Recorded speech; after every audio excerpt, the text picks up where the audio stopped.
नमस्कार अबुधाबी. मी निहाल मांडके घेऊन आलोय बन मस्का पॉडकास्टचा आणखी एक सुरमई आणि कडक एपिसोड.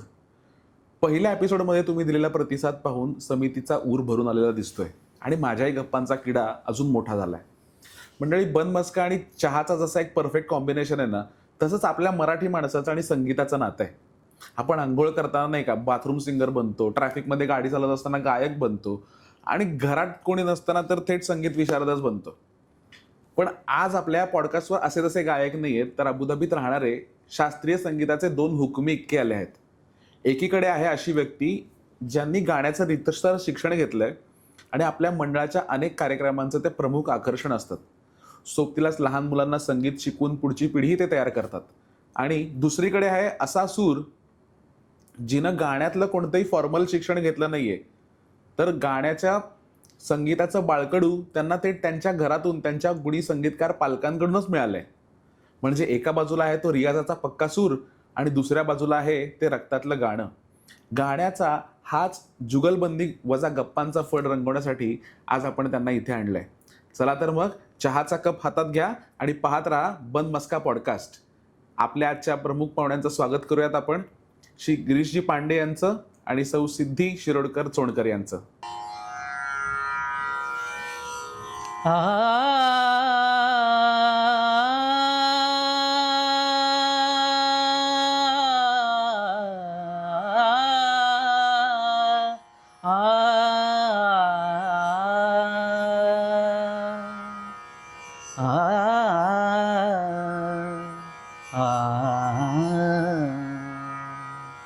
सा ग प ध ग प ग प ध नि ध ग प ध नि ध सा आ आ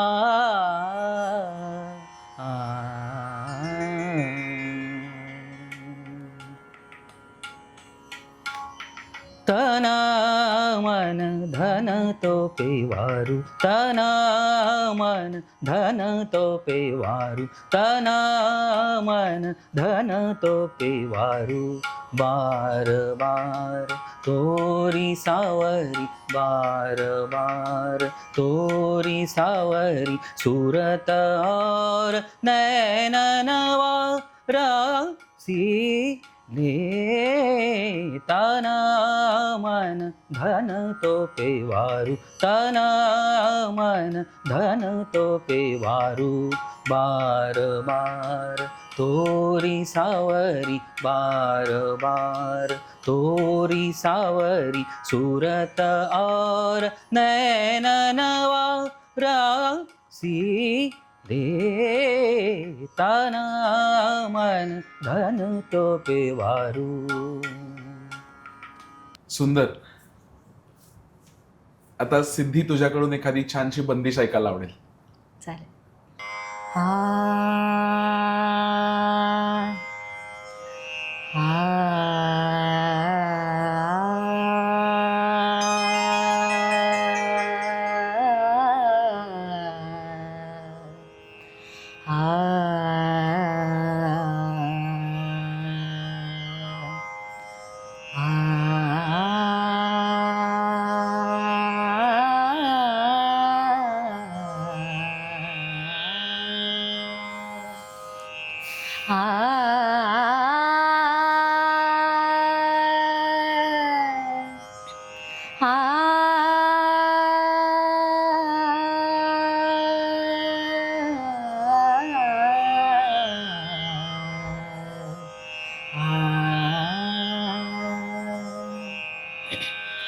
कारी बदरिया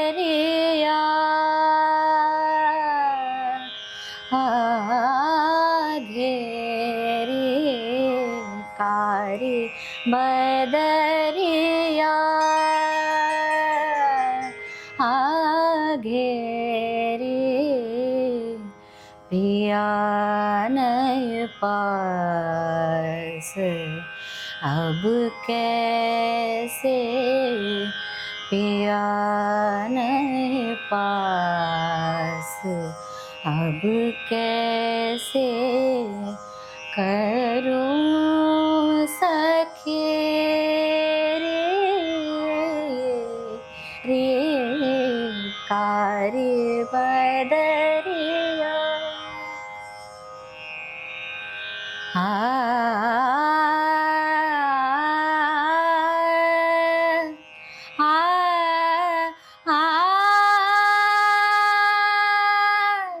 बिरहा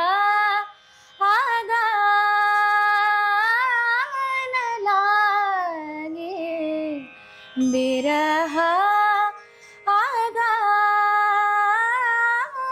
लागे बूंदिया पड़े अंगिया झरे जियरा कैसे करूं सखी रे कारी बदरिया आगे रे कारी बदरिया. क्या बात आहे.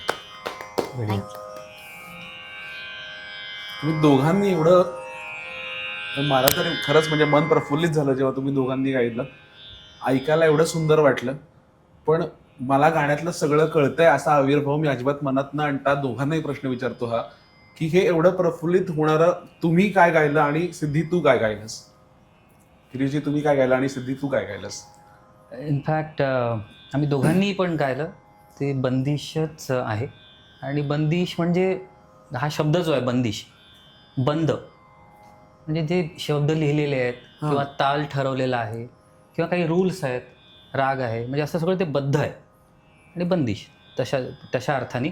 पण त्याचे मग प्रकार आहेत, बडा ख्याल, छोटा ख्याल. म्हणजे मग ते कुठल्या लयीनी गायला जातं, छोट्या म्हणजे हळू, फास्ट. तुम्ही गायलात ते काय होतं? मध्यलय. दोघांनी. मध्यलय. छोटा ख्याल म्हणू छोटा शकता ख्याल. तुम्ही त्याला. छोटा ख्याल म्हणू शकतो. बडा ख्याल, छोटा. बडा म्हणजे थोडंसं विलंबित होऊन जातं ते, म्हणजे ती जी लय असते विलंबित, मध्य लय, द्रुत लय, तर त्या अर्थाने बडा आणि छोटा असं म्हटलं जातं. आणि सिद्धीनी मी जे गायले ते छोटा ख्याल होता आणि तो ताल नील हा ताल आहे, 7.5 मात्रांचा ताल आहे. या तालातली पद्मश्री अश्विनी भिडे देशपांडे ह्यांनी ती रचलेली होती. बंदिश त्यांची आहे. आणि तो राग होता प्रतीक्षा. त्याला भूपेश्वरी किंवा भूपाली सुद्धा म्हणतात. भूपाली नाही, सॉरी, भूपेश्वरी किंवा भूपश्री म्हणतात. नाईस. सुरमई सुरुवात झाली आपल्याच्या या एपिसोडची, एवढं तर मी नक्की सांगेन. मला त्याच्या जसं आपण एपिसोडला सुरुवात करतोय, दोघांनाही मला विचारावं असं वाटेल की तुम्ही आता अबुधाबीमध्ये आपण मंडळात तुमचे गाणी अनेक वेळेला ऐकली आहेत. कुठलाही कार्यक्रम असेल तेव्हा तुम्हाला दोघांना हक्काने बोलवलं जातं आणि श्रोते मंडळी आम्ही टाळ्या वाजवतो आणि प्रत्येक तुमच्या गाण्याला दाद देतो. पण या सगळ्याची सुरुवात कशी झाली? तुम्ही मूळचे कुठले? अबुधाबीमध्ये कसे आलात? आणि मी एक म्हणजे तुम्ही पहिल्यांदा गिरीशजी तुम्ही उत्तर द्या आणि नंतर सिद्धी तूही याचं उत्तर देशील. चालेल. तर मी महाराष्ट्रातून, म्हणजे अमरावती माझं सिटी, आणि मेकॅनिकल इंजिनिअरिंग अमरावतीला झाल्यानंतर मग कॅम्पस इंटरव्ह्यूमध्ये सिलेक्शन झाल्या, त्यानंतर मुंबईला आलो. मुंबईला भारत पेट्रोलियम, मुंबईनंतर दुबईनंतर अबुधाबी. किती साली हे? म्हणजे 95 साली इंजिनिअरिंग पूर्ण झालं. 2008 पर्यंत मुंबईला, 2008ला दुबई, 2014 अबुधाबी, आणि तिथून पुढे 1 वर्षमध्ये बहरीन आणि पुन्हा अबुधाबी. बरं. असं प्रवास आहे. आणि यामध्ये 14 पासून तुम्ही थेट अबुधाबी म्हणजे UAE मध्ये? अबुधाबीमध्ये 1 वर्ष बहरीनला होतो आणि मग पुन्हा अबुधाबीमध्ये परत. अच्छा. आणि सिद्धी तुझं? माझं सगळं शिक्षण मुंबईमध्येच झालं. मी मूळची डोंबिवलीची. बरं. सो 12वीपर्यंत डोंबिवलीत होते. त्याच्यानंतर मग ठाणा कॉलेज डिग्री झालं, MBA झालं. सो ते शिक्षण करता करता मी म्युझिक या घरातच असल्यामुळे माझे आई बाबा दोघेही प्रख्यात हार्मोनियम वादक आणि तबला वादक आहेत. त्याच्यामुळे फार लहान असल्यापासून तानपुरा, बरेच सूर, बरेच राग, ताल खूप कानावर पडत आले होते. त्याच्यामुळे त्याच्यामध्ये एक इंटरेस्ट, इच्छा निर्माण झाली की आपण पण काहीतरी केलं पाहिजे. बरोबर. पण मी सुरुवात सुद्धा केली त्यांच्याकडे. बाबांकडे 1 वर्ष तबलाही शिकले, आईकडे सुद्धा हार्मोनियम शिकले. पण नंतर नंतर असं वाटायला लागलं की आपण गाऊया. आपल्या हाताने ते जमणार नाही आहे आपल्याला. आपल्याकडे गळा दिलेला आहे देवाने, अरे वा. आपण त्याच्यात करूया. मग ते शिक्षण माझं सुरू झालं. सुरुवातीला आईबाबांकडेच शिकले. त्यानंतर श्रीमती सारंगीताई आंबेकर ह्यांच्याकडे लहानपणापासून साधारण एक 5वीपर्यंत, 4थी-5वीपर्यंत शिकले. पर्यंत, हा पासून नाही, पासून नाही, पर्यंत. पर्यंत. अशी सुरुवात झाली माझी. सिद्धीकडून तर आता आपण ऐकलं की तिची कशी सुरुवात झाली आणि अबुधाबीपर्यंत कशी पोहोचली. तुमचा संपर्क संगीताशी कधी आला आणि त्याची गोडी कधी निर्माण झाली तुम्हाला? 12वीत असेपर्यंत म्हणजे आयडिया नव्हती की गाणं म्हणता येतं आपल्याला. म्हणजे असं कधी वेळच नाही आली गाणं म्हणण्याची. पण त्यानंतर मग आता 12वीच्या परीक्षेचा रिझल्ट लागणार, मग मेडिकल किंवा इंजिनिअरिंग, मग ती जी प्रोसेस सुरू झाली त्यामध्ये 3 महिन्यांचा वेळ मिळाला. म्हणजे ॲडमिशन व्हायला अजून वेळ होता. तर ह्या 3 महिन्याच्या पिरियडमध्ये आता एक पर्सनॅलिटी डेव्हलपमेंट कॅम्प असा एक कॅम्प ABVPनी त्यावेळेस ऑर्गनाईज केला होता. बरं. अखिल भारतीय विद्यार्थी परिषद. आणि 40-50 जण आम्ही होतो, ऑलमोस्ट सेम एज ग्रुपचे. आणि ते 5 दिवसांचा तो एक कॅम्प होता. म्हणजे दिवसभर तिकडे गेम्स होते, टीमवर्क होतं आणि खेळ होते, बरंच काय काय होतं तिथे. स्टेजवर जाणं होतं वगैरे. आणि 4-5 दिवस झाल्यानंतर 5व्या दिवशी एक सरप्राईज इव्हेंट त्यांनी ठेवला होता की लाईक अ कॅम्प फायर. 40-50 जणं सगळे बसलेले आहेत आणि प्रत्येकाने समोर यायचं आहे आणि 5 मिनिट उभं राहायचं आहे. नॉट ओन्ली उभं राहणे, प्रत्येकाने परफॉर्म करायचं. दॅट वॉज सरप्राईज फॉर काही एव्हरीवन. परफॉर्म काही पण, म्हणजे you can sing, you can dance, you can act, what ever. तर त्यावेळेस म्हणजे it was like a forced situation की तुम्हाला काहीतरी, आणि कंडिशन अशी होती की जर परफॉर्म नाही केलं तर you stand there, we will look at you. अच्छा. Look at you. Okay. Okay. तर मग ती अशी वेळ होती की जिथे काहीतरी परफॉर्म करणे कंपल्शन प्रत्येकासाठी होतं. आणि त्या प्रेशर मोमेंटमध्ये प्रत्येकाने काहीतरी परफॉर्म केलं. म्हणजे असं कोणीही नव्हतं की जो खरंच 5 मिनटं उभा राहिला आणि काही परफॉर्म नाही करता आलं. तर मला एक गोष्ट त्यावेळेस लक्षात आली की म्हणजे तिथे करण्यासारखी माझ्याकडे फक्त एकच गोष्ट आहे, ती म्हणजे गाणं. आणि that is because of my mother. तर आईला गाण्याची आवड होती, ती घरी भजन म्हणायची वगैरे. त्यामुळे ते कानावर जे काय पडत होतं त्यातलं काही मला येत होतं आणि तो भाग मी तिथे थोडा प्रेझेंट केला. आणि दॅट वॉज एनकरेज्ड. मग तिथल्या काही चांगली दाद मिळाली. तिथल्या काही मित्रमंडळींनी सांगितलं की फॉर्मली तुला शिकायला हवं. म्हणजे त्या एन्करेजमेंट नंतर मग गाणं शिकायला सुरुवात त्याच पिरियडमध्ये केली.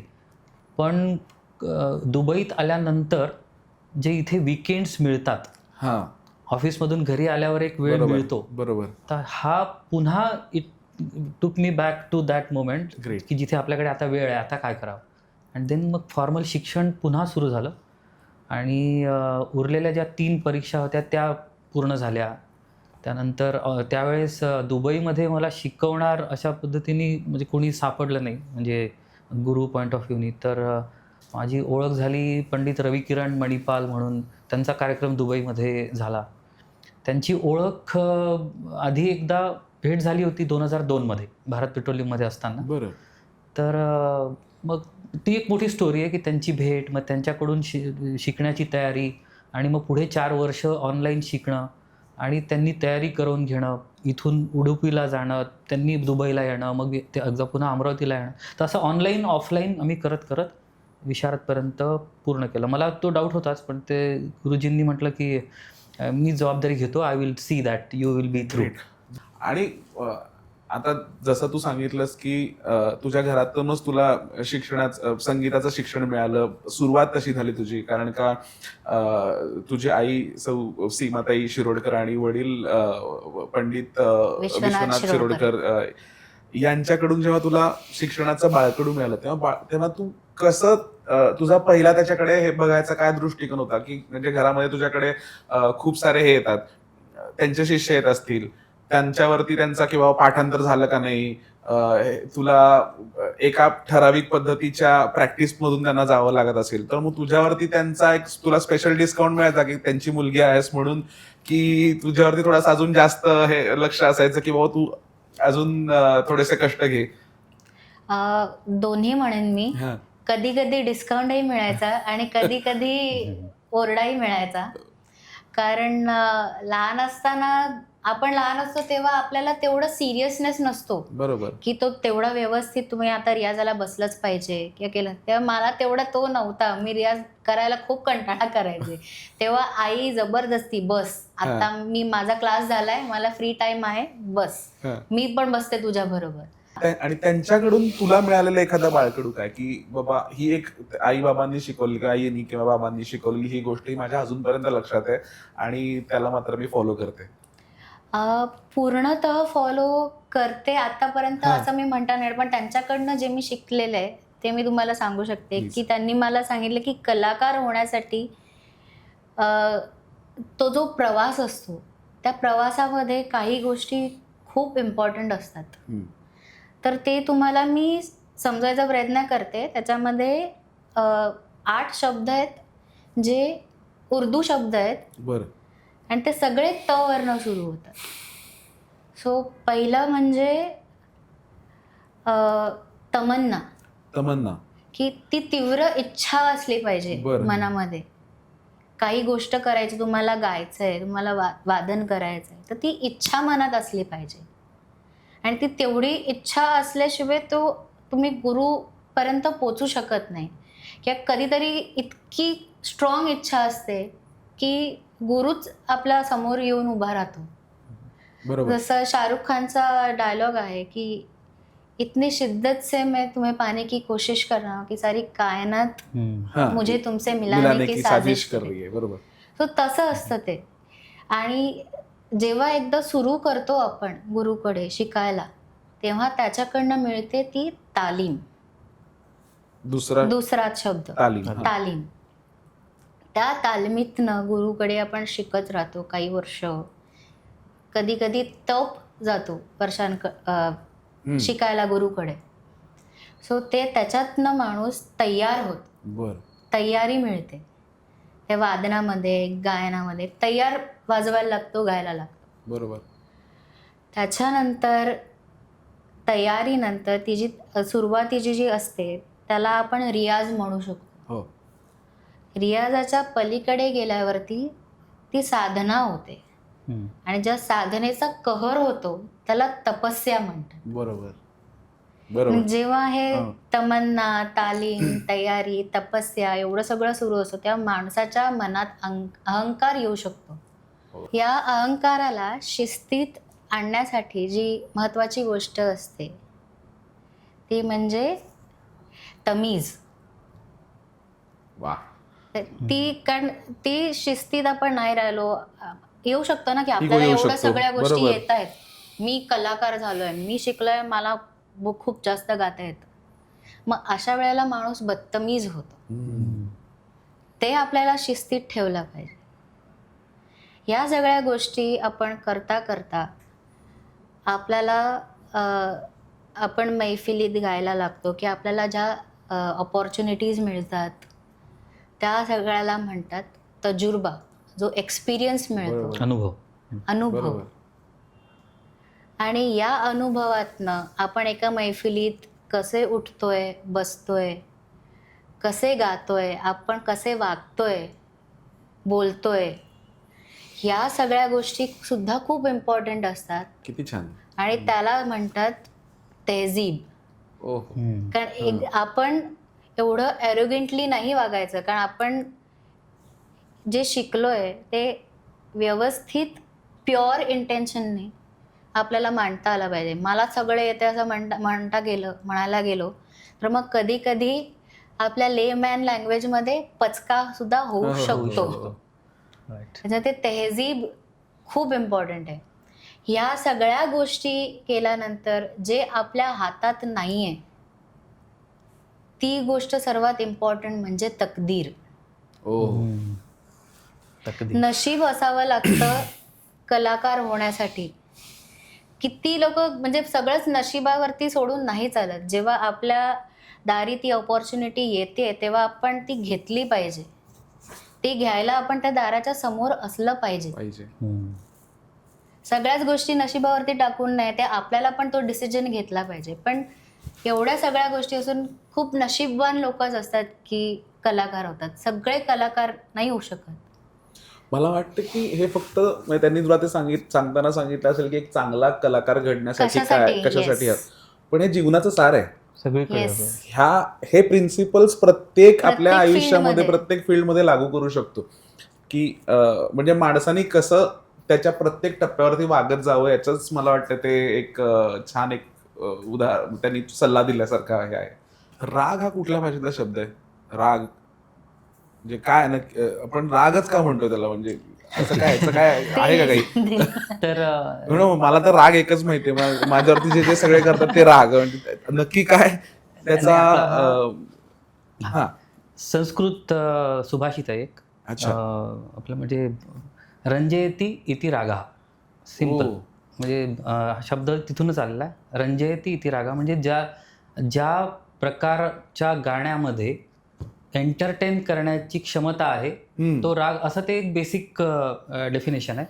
पण त्याला जेव्हा शास्त्र आपण जोडतो त्यावेळेस मग खूप सारे रूल्स येतात. मग त्या रूल्स मध्येच आपल्याला म्हटलं तरच तो राग आहे. अदरवाईज उपशास्त्रीय किंवा लाईट म्युझिक असं ते क्लासिफिकेशन होऊन जातं. शास्त्रीय, उपशास्त्रीय आणि शास्त्रीय, उपशास्त्रीय आणि लाईट म्युझिक असं. पण प्रकार कुठलेही जरी म्हटलं आपण, म्हणजे इव्हन भारतीय पद्धतीमध्ये हिंदुस्थानी, कर्नाटक स्टाईल किंवा वेगवेगळ्या रिजन्सचे आपले आपले गाण्याचे प्रकार आहेत.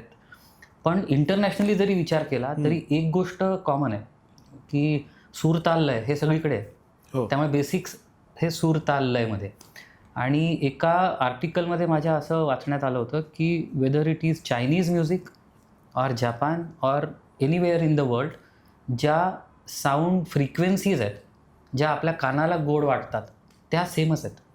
आपण मराठीमध्ये पण सारे गम हे म्हणतो आणि इंग्लिशमध्ये आपण डोरे डोरे मी मास फा डोरे मी पास म्हणतो. तर त्या एका नोटचं दुसऱ्या नोटशी असलेलं रिलेशन आहे, इक्वेशन आहे, डिस्टन्स आहे, डिफरन्स आहे, रेशिओ आहे, हे सेम आहे.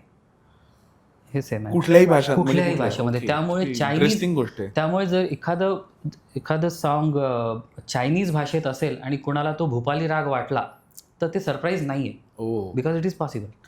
तर त्यामुळे ते युनिव्हर्सल आहे. आता राहिला प्रश्न की जसं तुम्ही मगाशी म्हटलं की ज्यांना शास्त्रीयची आवड आहे त्यांनी फिल्मी खरंच गातात का किंवा इंटरेस्ट असतो का, तर तसं म्हटलं तर फरक नाहीच आहे. कारण सुरुवात जी आहे ती समजा ओममधून असेल, गाण्याची सुरुवात युनिव्हर्समध्ये जो साऊंड आहे तो ओम आहे, बरोबर. आणि आधी बीज असं म्हणता येईल, उ म वगैरे. आणि जिथे जुन्या काळी ऋषी वगैरे गाणं म्हणायचे तर ते मंत्रांच्या स्वरूपात. त्याच्यानंतरची स्टेज म्हणजे ती ध्रुपद गाणे, थोडंसं गाण्याचं स्वरूप त्याला येणे, पण उद्देश भक्ती, पूजा वगैरे. आणि त्यानंतर मग थोडासा एंटरटेनमेंट अँगल आला तेव्हा बडा ख्याल, मग छोटा ख्याल, मग ठुमरी, दादरा, टप्पा, चतुरंग, सरगमगीत, तराना, असे वेगवेगळे प्रकार वेगवेगळ्या उद्देशाने तयार झालेले आहेत. लक्षणगीत की ज्या बंदिशीमध्येच रागाचे सारे रूल्स, ज्या 10 कॅरेक्टरिस्टिक्स आहेत त्या डिस्क्राईब केलेल्या असतात. सरगमगीत म्हणजे ज्याच्यामध्ये स्वर आहेत सगळे. त्याच्यानंतर तराना म्हणजे ज्यामध्ये शब्द आहेत पण मिनिंगलेस शब्द आहेत. पण हे सगळे प्रकार कुणीही जेव्हा गातं, it has potential to entertain people.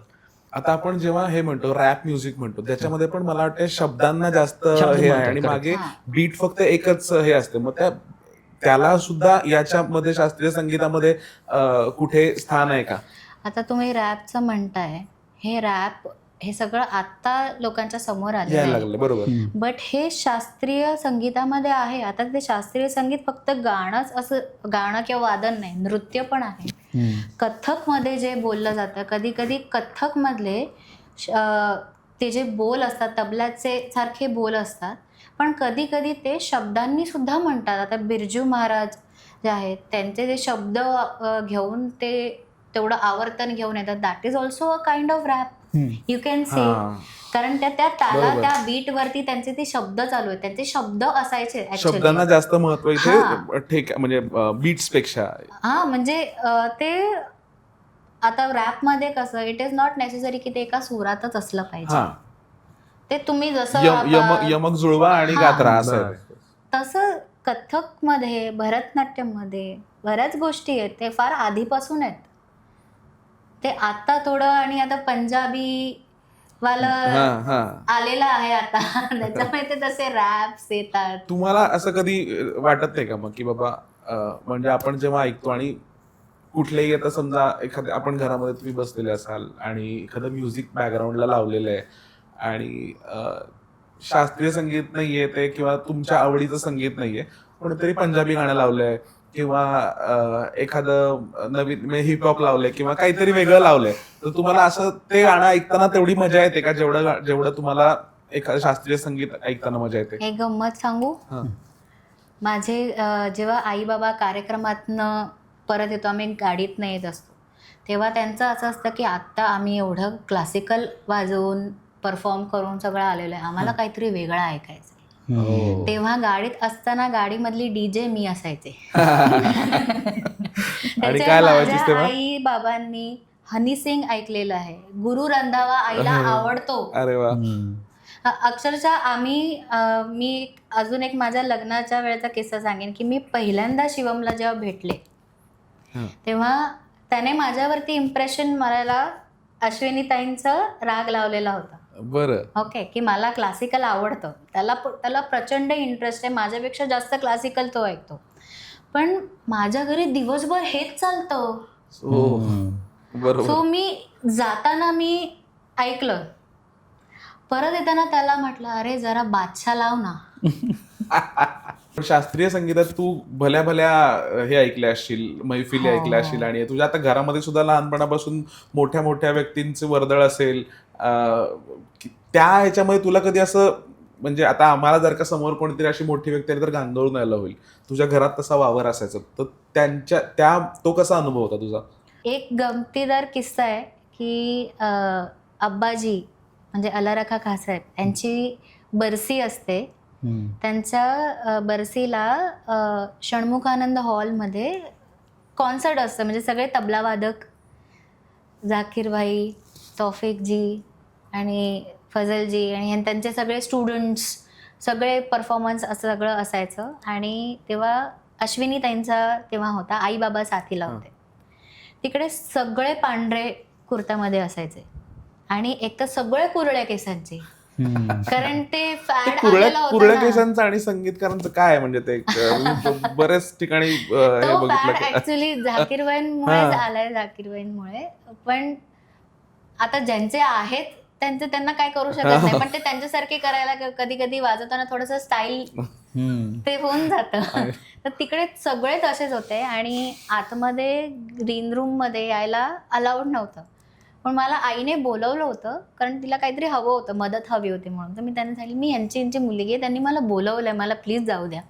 तिकडे गेल्यानंतर मी बॅक स्टेजला उभी होते आणि पांढरा कुर्ता, बाबांनी पण पांढरा घातला होता. सो मी उभे होते आणि मी अशाच खांद्यावरती हात ठेवला की अरे बाबा इकडे काय करतोय. आणि तेव्हा त्यांनी वळून बघितलं तर असं मी घाबरले अक्षरशः. तौफिकजी होते. मी म्हटलं अरे सॉरी मला बाबा वाटले. पण ही सो स्वीट. त्यांनी अजिबात काय नाही बाळा, मी पण तुझ्या बाबांसारखाच आहे बरोबर. असं म्हटलं. त्याचं हे खूप असं होतं की कन्फ्युजिंग होतं कारण सगळे पांढरे होते, मला वाटलं बाबाच उभा असेल.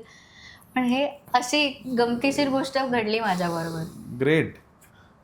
मला आता अजून एक मगाशी आठवलं, गिरीशी तुम्ही म्हणाला होतात गेले काही वर्ष तुम्ही लहान मुलांना शिकवताय, त्यांची पुढची एक पिढी तयार करताय आणि त्यासाठी तुम्ही एकही दिरमची म्हणत, आपण रुपयाची नाही, एकही दिरमची फी घेत नाही.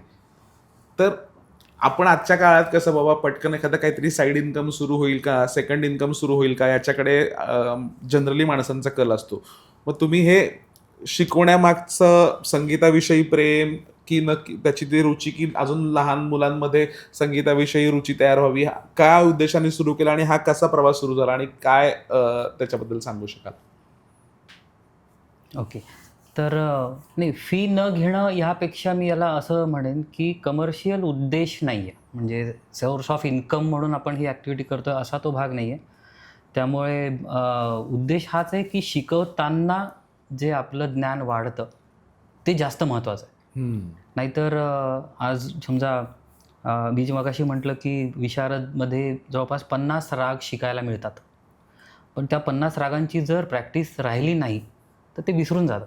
त्यामुळे तुम्हाला खूप जण असे दिसतील की जे विशारद आहेत पण परफॉर्म करत नाहीत, विशारद आहेत पण आठवत नाही किंवा पण त्याचा एकच अर्थ हा आहे की आपल्याला जेवढं शिकलेलो आहे तेवढं विसरणे हा भाग नको, रिव्हिजन होत राहावी हा एकमेव उद्देश. आणि शिकवताना जी स्वतः आपल्यामध्ये प्रोग्रेस होते ती महत्त्वाची आहे, हा एकमेव उद्देश. त्याचा कुणाला फी द्यायची असेल, काही लोकांनी दिली पण, तर ती आम्ही ADISCM तुम्हाला माहिती आहे, अबुधाबीमध्ये शास्त्रीय संगीताचे कार्यक्रम होतात तिथे वापरतो. कोणी नाही दिली तर काही प्रश्नच नाही आहे, कारण उद्देश तो नाहीच आहे. त्यामुळे it is as simple as that. लहान मुलांना जेव्हा शिकवतात तुम्ही, तेव्हा असं कोणी म्हणत नाही का की बाबा हे मला रीलवरती आजकाल हे गाणं जरा जोरदार चालू आहे, मला ते शिकवाल का? किंवा असं तुम्ही म्हणता की बाबा सारेगमप शिकवताय तुम्ही आणि एक जण असं म्हटलं की नाही मला चिकनी चमेली आवडते ते शिकवा, असं काही असे अनुभव आले का तुम्हाला? असं होतं. फॉर एक्झाम्पल काही जणांना इच्छा असते की भजन शिकवावं किंवा फिल्म सॉंग्स शिकवावे, पण त्यामध्ये सांगताना मी असं सांगतो की तुम्ही जेव्हा सूर ताल लय याची जेव्हा ओळख होईल आणि स्वतः तुम्हाला शिकवलेली बंदिश म्हणता येईल, मग ती जर अप टू द मार्क म्हणता आली तर तुम्हाला कुठलंही गाणं म्हणता येईल. त्यामुळे कारण प्रोसेस तीच असणार आहे शिकण्याची. एक गोष्ट ऍड करू का प्लीज याच्यामध्ये? प्लीज. कसं आहे, तुम्ही कोणतंही सॉन्ग घ्या, तुम्ही इव्हन आयटम नंबर पण आपण जे म्हणतो ते सुद्धा एका पर्टिक्युलर रागाच्या आधारित असतात. Yes yes. हे आता मला आय मीन सचिनजीकडे आम्ही जेव्हा अशीच मैफिल गाण्याची म्हणून बसलो होतो तेव्हा आम्हाला यांच्याकडनं कळलं हे तू चीज बडी है मस्त मस्त ते ना मोहरा. दिस इज भिंपलास राग. नि सा ग बापरे. नि सा ग म प नि सा. आणि आता सुद्धा जे धुरंधर मधलं जे सॉन्ग आहे ते हे आंधी बन के कोणतं? आंधी बन के आया हूँ मेरा हौसला भी अय्याश है. हे पूर्ण भिंपलास म्हणजे याचं सा ग रे सा नि सा ग म प म प ग म रे सा नि सा ग रे सा नि सा. भिंपलास आहे.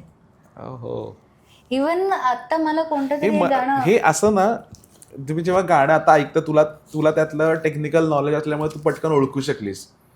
आम्ही जेव्हा गाणं ऐकतो आम्हाला फक्त वाटतं की अरे किती छान वाटतंय ऐकायला. गाणं कसं ऐकावं त्याच्याबद्दल काही आहे का तुमच्याकडे की बाबा सामान्य माणसाने गाणं कसं ऐकावं? आपण हे म्हणतो की आता गाणं तू ऐकलंस, पहिल्यांदा जेव्हा ऐकलंस तेव्हा तुझ्या डोक्यामध्ये आलं असेल अरे हे तर हे आहे. सो त्या टेक्निकल नॉलेज पर्यंत तर फॉर शुअर पोचणार नाही. पण असं काही असतं का की बाबा ही ठराविक वेळ आहे, सकाळच्या वेळेला ना तुम्ही हे या पद्धतीचं ऐका, दुपारच्या वेळेला हे ऐका, ऑफिसमध्ये समजा बाबा हे झालंय भरपूर ताणतणाव आलाय, संध्याकाळी घरी आल्यानंतर शांत बसून एखादं हे ऐका, अशा पद्धतीचं काय गाईड करू शकाल तुम्ही? सो मी असं पर्टिक्युलर गोष्ट नाही आहे की यावेळेला हेच ऐकलं पाहिजे किंवा असं काही. बट माझ्याबरोबर जे झालं ते मी तुम्हाला सांगते. लहानपणापासून एक तर तानपुरा घरात कंटिन्यू असायचा, त्याच्यानेच फ्रेश फील होतं. आणि जेव्हा दिवाळी असायची, दिवाळी असो गुढीपाडवा असो, तेव्हा दिवाळी पहाट असायचे, पाडवा पहाट कार्यक्रमाला आई बाबा निघायचे तर ते घरी 3:30-4ला निघायचे, कारण डोंबिवलीवरनं CST किंवा या साईडला वेस्टर्न साईडला जायचं तर तेवढं लवकर निघायला लागतं. सो तेव्हा खूप श्रीनिवास खळे यांची गाणी, तुकाचे अभंग किंवा हृदयनाथ मंगेशकरांचे काही अभंग गाणी किंवा भीमसेन जोशींची गाणी ही खूप कानावर पडत गेली. आणि हे तर सकाळच्या वेळेला आपण सकाळी देवाच्या एका प्रेयरने सुरू करायची वगैरे. भूपाळी वगैरे ऐकतात ना?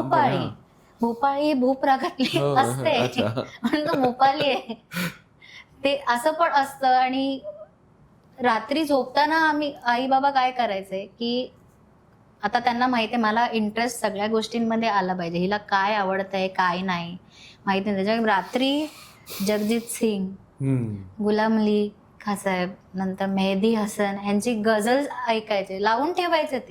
ते असं नाही म्हणायचे कानावर की तू ते पडत राहू दे. ऐकत हां, राहा, कानावर हे पडू दे. कानावरती ना पडत राहायला पाहिजे लहानपणीपासून, तरच त्यांना अच्छा मला हे आवडतंय ते कळतं. मला पण ऐकायला भरपूर मिळालंय, पण त्यातला जो हा प्रकार आहे ना, म्हणजे की समज, गाणं ऐकणं आणि गाणं समजणं. तर रोज सुद्धा मी गाडीमध्ये ऐकणं किंवा ह्याच्यामध्ये ऐकणं, हा ऐकणं आणि गाणं समजून ऐकणं, हा त्याच्याबद्दल काय सांगू शकाल तुम्ही? ज्यांना शास्त्रीय ऐकण्याची सवय आहे आणि ज्यांना आता ते चिजबडी हे ऐकल्यानंतर तो जो मिळणारा आनंद आहे तो सारखा आहे. हो, मिळणारा आनंद आहे सारखा आहे. ही एक गोष्ट जी की कॉमन आहे. People feel happy. ओके, फरक काय आहे? यांना फक्त कळतं सूर कोणते आहेत आणि यांना माहिती नसल्यामुळे त्याची जाणीव नाही आहे की कुठल्या सुरामुळे हे चांगलं आहे. ओके, त्यामुळे एक कॉमन थ्रेड कसा आहे की जी कुठली गाणी फेमस आहेत, तुम्ही मागच्या बॉलिवूडमधली 100 वर्षाचा इतिहास जर बघितला आपण, तर जी गाणी फेमस आहेत ती 99% सॉंग्स ही राग बेस्ड आहेत. 99% म्हणजे जसं आता नंद रागामधलं ते घर नाही हमरे श्याम हे फिल्म सॉन्ग आहे, पण ती रागातली पूर्ण चलन ते राग नंदच आहे. त्यामुळे ज्यांना नंद म्हणून ऐकायचं आहे ते नंद म्हणून ऐकतात, ज्यांना फिल्म सॉन्ग म्हणून ऐकायचं आहे ते फिल्म सॉन्ग म्हणून ऐकतात. आनंद दोघांनाही मिळतो. मग आता सूर, ताल, लय, त्याच्यानंतर जे प्रकार, हा जो थिअरीचा जो भाग आहे तो आणखी त्यामध्ये एक भाग असा आहे की कुठल्या वेळेस कुठला गाणं आवडतं किंवा चांगला इफेक्ट येतो. हा जो तुम्ही मगाशी प्रश्न विचारला, तर त्याची थिअरी अशी आहे आणि थिअरी पण नंतर तयार झाली आहे. म्हणजे शास्त्रीय संगीत हे सुरुवातीपासून म्हणजे त्याचा जन्म ऍक्च्युली लोकसंगीतातून झालाय. म्हणजे लोकांना जे आवडतं ते आधी एक्सप्रेस करणार ना, जॉय एक्सप्रेस करणार, सॉरो एक्सप्रेस करणार. मग त्यातून जी मोस्ट कॉमन थिंग आहे ती जेव्हा कलेक्ट होते ती शास्त्र बनून पुस्तकामध्ये येते ना. त्यामुळे शास्त्र ते तसं. तर मग जे सकाळी ऐकल्यानंतर आवडतं, त्याचा इफेक्ट चांगला आहे, असे सकाळचे राग झाले. म्हणजे ते बेस्ड ऑन एक्सपिरियन्स. मग त्याचं जेव्हा थिअरी आणि शास्त्रामध्ये जेव्हा एक्सप्लेनेशन दिलं गेलं ते असं की हे सर्व सूर्याच्या मोमेंटशी रिलेटेड आहे. सकाळी सूर्य उगवतो, मावळतो, तर उगवण्याचा वेळ अर्धा एक तासाचा, just before and just after. Similarly इव्हिनिंगचा त्याला संधी प्रकाश म्हणतात. तर असे पण राग आहेत की जे संधी प्रकाशाच्या वेळेसच गायला जातात, त्या अर्ध्या तासात. बाकीच्या वेळेस ते चांगले नाही वाटणार, कारण सुरांचा जो इफेक्ट आहे तो त्या वेळेत जास्त आहे. मग याची थिअरी कशी आहे, तर आपण झोपेतून उठल्यानंतर भरपूर रेस्ट झालेली आहे, वी आर फ्रेश, आणि उठल्यानंतर हळूहळू दिवसाचे कामं सुरू होतात. मग if you put it on graph तर आपला तो कर्व असा राहणार. म्हणजे जेव्हा एनर्जी लेवल आपली वाढत वाढत काम सुरू आहे, मिडल ऑफ द डे आपण पीकवर आहे, तेव्हा सूर्य पीकवर आहे 12 वाजता. आणि मग हळूहळू काम घरी येताना आपण घरी आल्यानंतर ठीक आहे आता दिवसभराचं काम झालं, नाव आय वॉन्ट टू रिलॅक्स, तिकडे सूर्य पण मावळतोय. मग त्यावेळेसचे रिलॅक्स करणारे राग वेगळे आहेत. रात्री 12:30-1 वाजता गाणारी राग, मालकंस, दरबारी कानडा, त्याचा इम्पॅक्टच वेगळा. इव्हिनिंगचे जेव्हा सर्वजण ऑफिसमधून घरी आलेले रिलॅक्स आहेत, आता एंटरटेनमेंट हवी आहे, तीव्र म असलेले राग आहेत, बिहाग, कल्याण, नंद, यमन, भोपाली, हे सर्व राग. आणि ह्या जो 24 तासांचा भाग आहे, दिवस आणि रात्र, हे 24 तास 8 भागांमध्ये डिवायडेड आहेत. त्याला प्रहर म्हणतात. प्रहर 3 तासांचा एक प्रहर. रात का प्रथम प्रहर, दिन का प्रथम प्रहर. मग या शास्त्रामध्ये जर कोणी असं फक्त थेरॉटिकली बघायला गेलं की मला पाठांतर करायचं आहे, दिन का प्रथम प्रहरमध्ये कुठला राग आहे, तो कितीही पाठ केलं तरी लक्षात राहत नाही. पण त्यापेक्षा त्याचं जर अशी थिअरी लक्षात ठेवली किंवा याचं सर्व जे गणित आहे ते निसर्गाशी आहे, सूर्याशी आहे, तुमच्या स्वतःच्या व्यवहाराशी आहे. म्हणजे जेव्हा थकलेलं असताना मला एखादा राग ऐकायचा आहे, त्यावेळेस ढकची ऐकताना नाही वाटणार. तर हे जे फील आहे ते कुठल्या वेळेस काय ऐकायचं आहे ते आपलं हळूहळू तसं ज्ञान. एखाद्या कलाकाराला जेव्हा स्टेजवरून गाणं प्रेझेंट करतो, गाणं गायल्यानंतर एक जी दाद मिळते, ती दाद खूप हवीहवीशी असते. तर तुम्हाला आतापर्यंत आयुष्यामध्ये खूप वेळा अशी दाद मिळाली असेल, तर मग ती दाद जी आहे त्याचं कधी अजून जास्त हवीशी वाटून, कधी असं कुठे की आपण यालाच फुल टाइम करिअर जर का केलं, याच्याकडेच आपण जर का पूर्ण स्वतःला झोकून दिलं असतं तर जास्त, आता तर तुम्ही कसं 2 वेगवेगळ्या जबाबदाऱ्या सांभाळताय, तर असं कधी वाटलं नाही का की आपण पूर्णच्या पूर्ण आपण याच क्षेत्रात पडायला हवं होतं? वाटलं, पण मी जे घरी बघितलंय, कारण आईबाबांनी सुद्धा अक्षरशः खूप लो स्टेजवरनं सुरुवात केलेली आहे. खूप स्ट्रगल त्यांनी बघितलेलं आहे. त्याच्यामुळे इवन तुम्हाला सांगू, आतापर्यंत माझे आई बाबा कधीच त्यांच्या स्टुडंट्सना सांगत नाही की तुम्ही फुल टाइम करा हे. करेक्ट. तुम्ही तुमचं शिक्षण घ्या, तुमची नोकरी करा आणि त्यातनं जर तुम्हाला वेळ असेल आणि तुम्हाला शिकायचं असेल तर तुम्ही ते करा. पण अगदीच काही असतात की खूप पॅशनेट असतात आणि त्यांना ते करायचंच आहे. तरी पण बाबा त्यांना म्हणतात की तुम्ही आधी तुमचं शिक्षण पूर्ण करा, ग्रॅज्युएशन करा.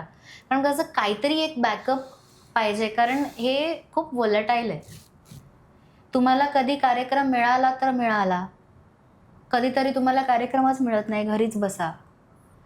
ह्याच्यामध्ये कसं होतं, आजकाल काय झालंय की इतकी कॉम्पिटिशन वाढली आहे आणि फ्रँकली स्पीकिंग बाहेर मार्केटमध्ये महागाई पण वाढली आहे. हो. तर आपल्याला घर तर चालवायचं आहे. घर चालवायला काहीतरी एक इन्कम पाहिजे, फिक्स्ड बरोबर. इन्कम लागतं. ह्याच्यामध्ये फिक्स्ड इन्कम नसतं. तुम्हाला कधी कार्यक्रम मिळाला तर, नाहीतर नाही. त्याच्यामुळे रिअलिस्टिकली बघितलं तर yes. रिअलिस्टिकली मी तसं बघितलं आणि फार आधीपासूनच म्युझिक घरात होतं.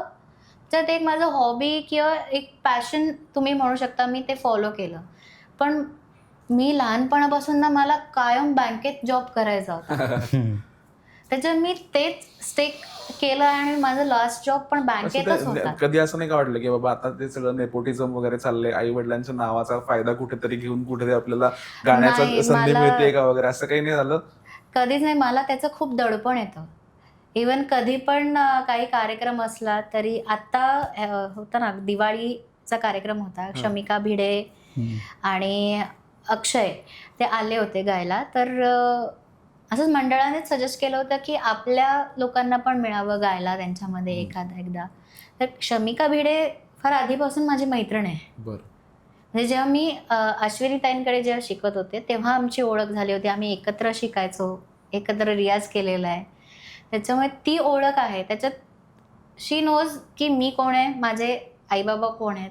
पण जेव्हा ती म्हणाली की तुझं काहीतरी इंट्रो सांग आम्हाला, तुझी ओळख करून द्यायला, तेव्हा मी खूप असे हे करत होते की नाही, मला नाही सांगायचं आहे.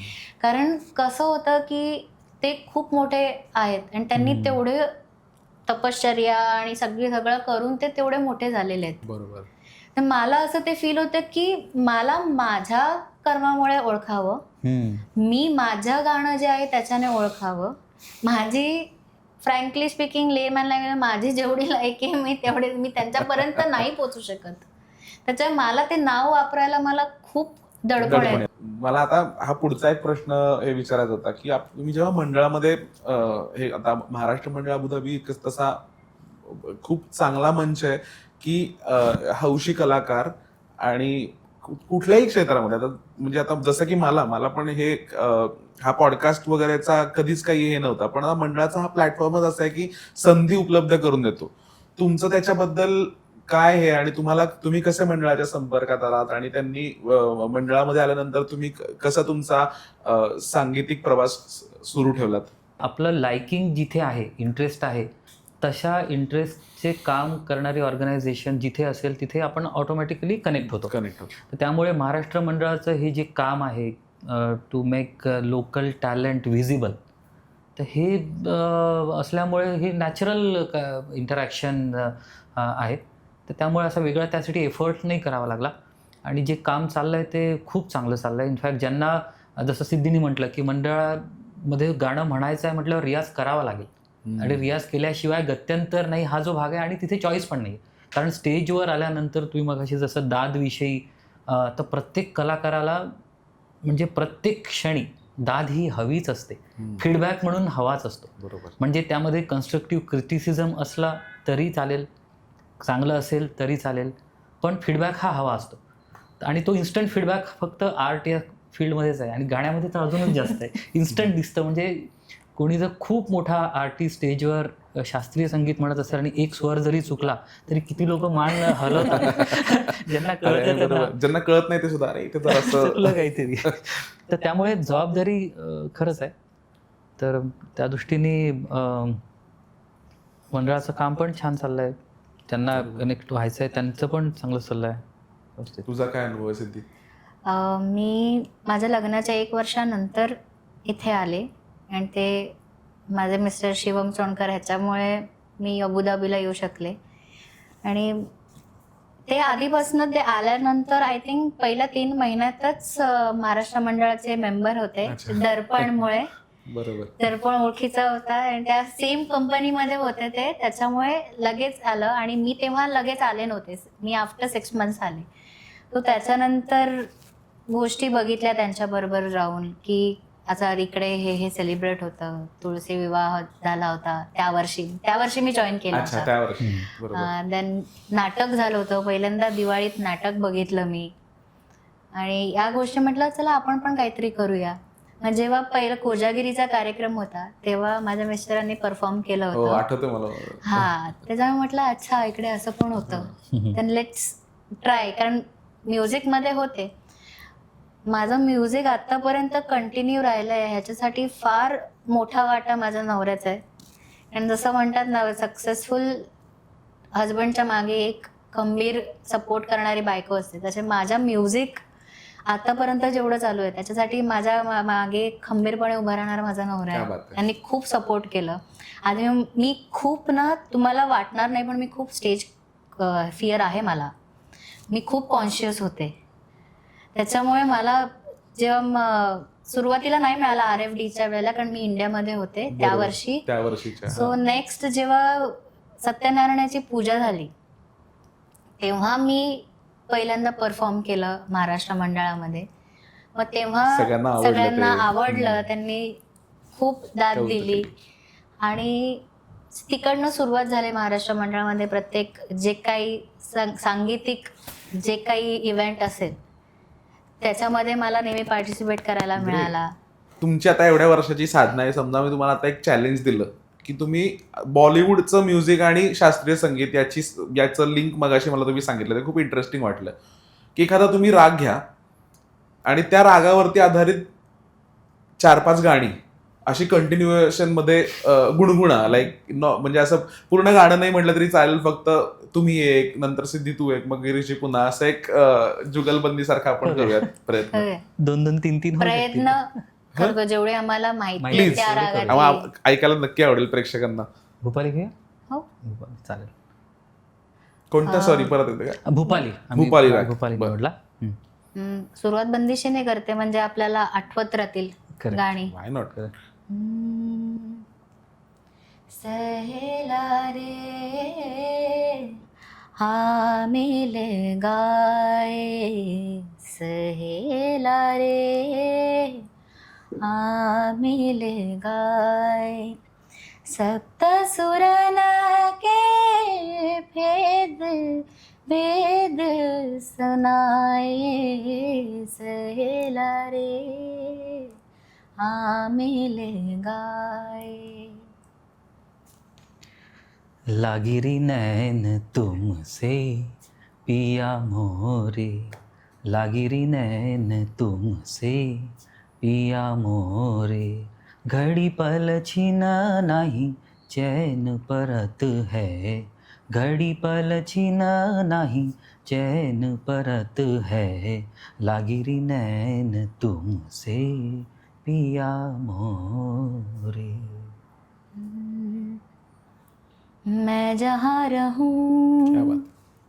मैं कहीं भी हूँ, तेरी याद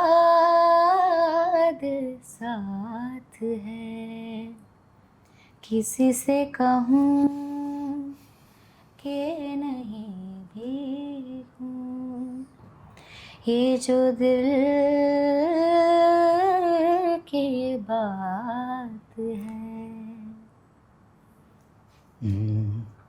देखा एक ख्वाब तो ये सिलसिले हुए, हुए दूर तक निगाहों में है दिल खिले हुए, देखा एक ख्वाब तो ये सिलसिले हुए, दूर तक निगाहों में फूल खिले हुए। आ,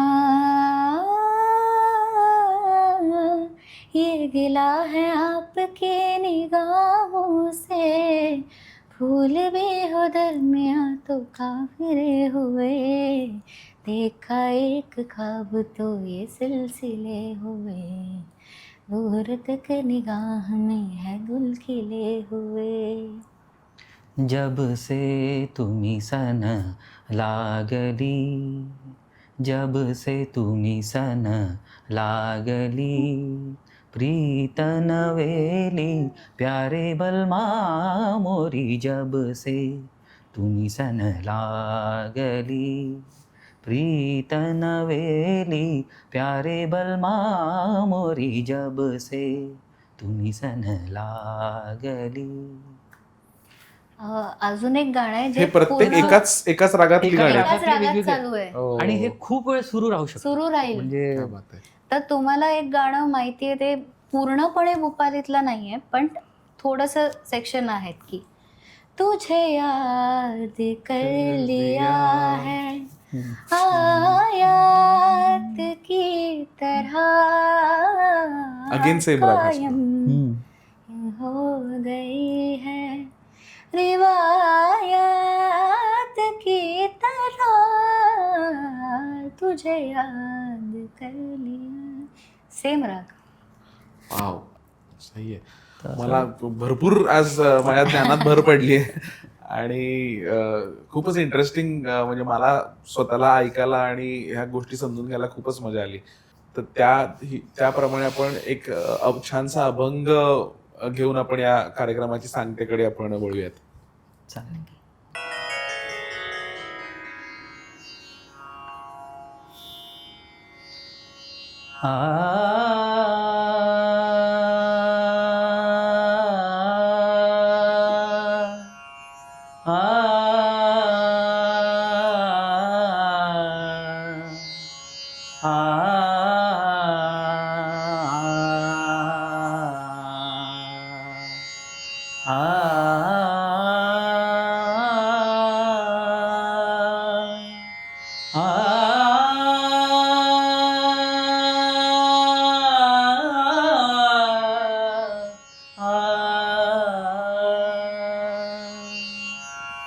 देवा तुझा मी सोनार, देवा तुझा मी सोनार, देवा तुझा मी सोनार, तुझे नामाचा व्यवहार, नामाचा व्यवहार, देवा तुझा मी सोनार.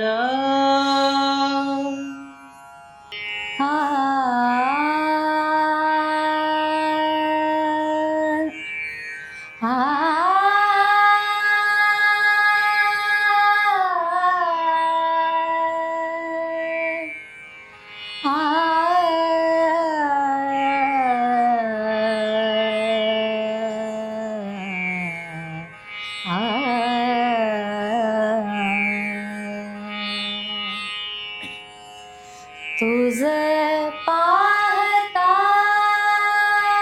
समोरी, तुझ पाहता समोरी, दृष्टी न फिरे माघारी, तुझ पाहता समोरी हो, तुझ पाहता समोरी, दृष्टी न फिरे माघारी, माझे चित्त तुझ्या पाया, माझे चित्त तुझ्या पाया माझे चित्त तुझ्या पाया मिठी पडली पंढरी राया मिठी पडली पंढरी राया तुझे पाहता समोरी दृष्टी न फिरे माघारी.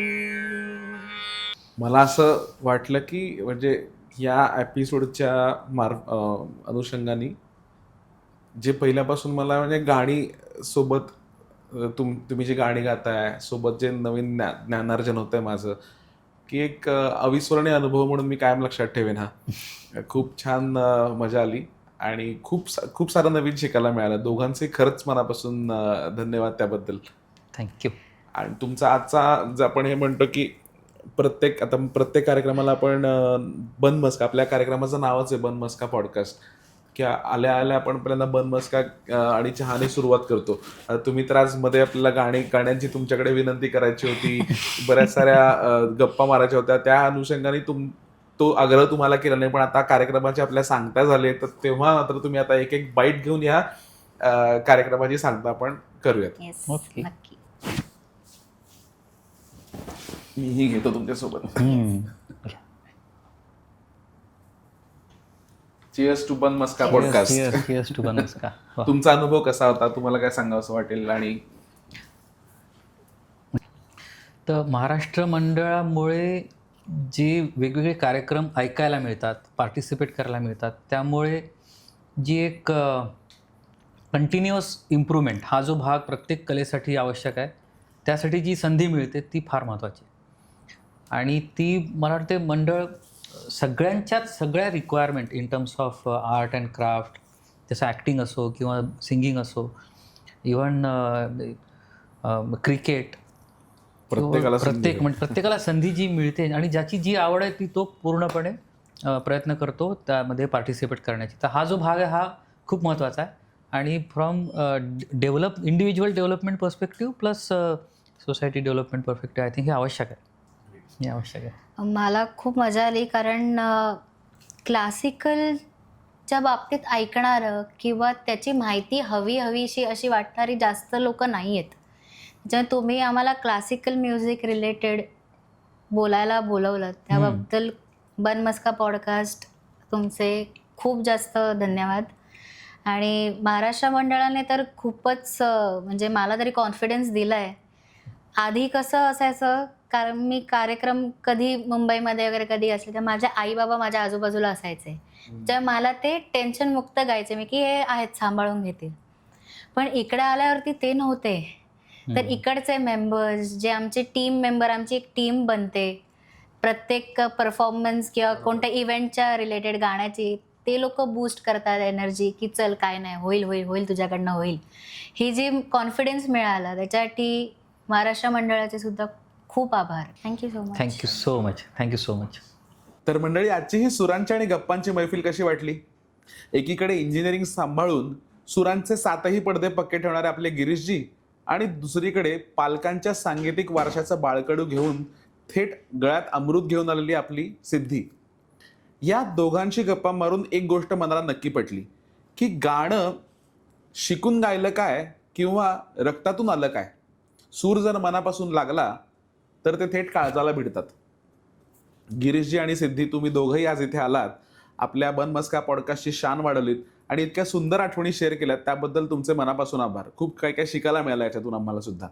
जाता आता प्रेक्षकांसाठी हा एक नियम आहे, चहाचा कप आता रिकामा झाला असला तरी मनातला सुरांचा कप भरलेला ठेवा. आज एखादं छानसं गाणं मनाला शांत करण्यासाठी ऐका. आणि पुढच्या भागात तुम्हाला अजून कोणत्या विषयावरती पॉडकास्ट ऐकायला आवडेल ते कॉमेंट सेक्शनमध्ये नक्की कळवा. कारण पुढच्या भागात सुद्धा आपल्याला मंडळातील गुणी आणि अवलिया मेंबर्सला पकडून मला घेऊन यायचंय आणि अशाच खमंग गप्पा देखील मारायच्यात. तोपर्यंत पाहत राहा, ऐकत राहा आणि बन मस्का एन्जॉय करत राहा. थँक्यू, बाय बाय, काळजी घ्या.